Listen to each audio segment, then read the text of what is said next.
Welcome back, church family, for another week of recap from our daily reading of the Bible. This week was Deuteronomy 33 to Joshua 15. So we closed out of the Torah and we started into these conquest books of the Bible. Moses has passed on, he's died, and Joshua is now the new leader of the Israelites. And the people, right away, they pledge their obedience, they pledge their loyalty to Joshua and to Yahweh and to the Word of God.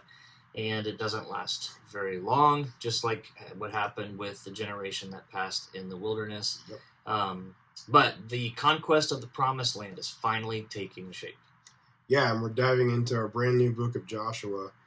So let's look at some highlights. So often when we read Joshua, what's the thing that always sticks out?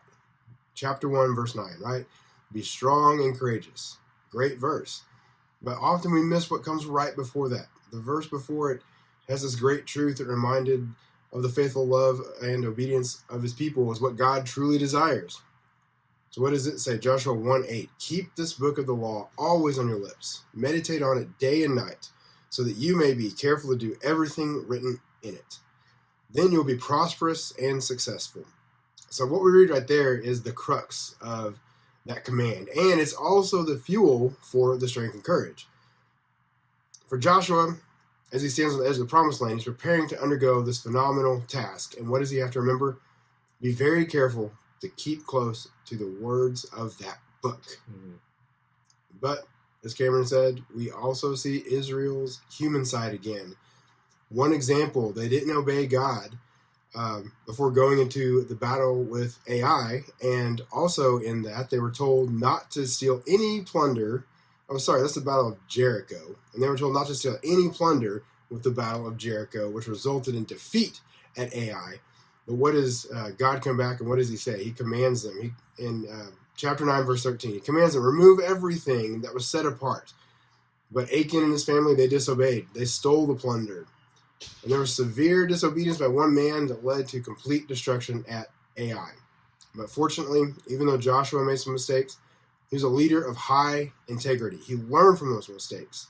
And what's even more important is the overwhelming grace and faithfulness of Yahweh allowed the Israelites to press on and begin to take the land successfully. Mm-hmm. Key point here, not because God owed it to them, but it's because Joshua chose to be obedient, keeping the book of the law on his lips.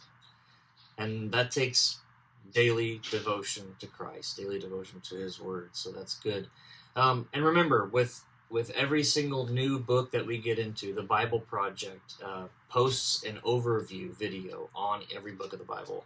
And these are very helpful to catch the themes and the rhythms of each book. So we recommend carve out those 6 or 12 minutes, whatever it takes. Just watch those videos because they're really helpful. In this particular one for Joshua, there are spiritual implications beneath these conquest passages.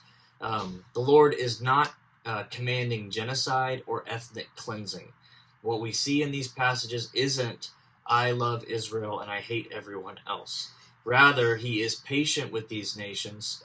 He has a plan to bless nations of the world through his people. We've seen that since the very beginning. Yes. But one thing that the Bible Project video points out is that there was deep moral corruption, child sacrifice prevalent among these Canaanite nations. So this way of life needed to be driven out. Another thing to remember is there's a lot of hyperbole, which means exaggerated language for effect.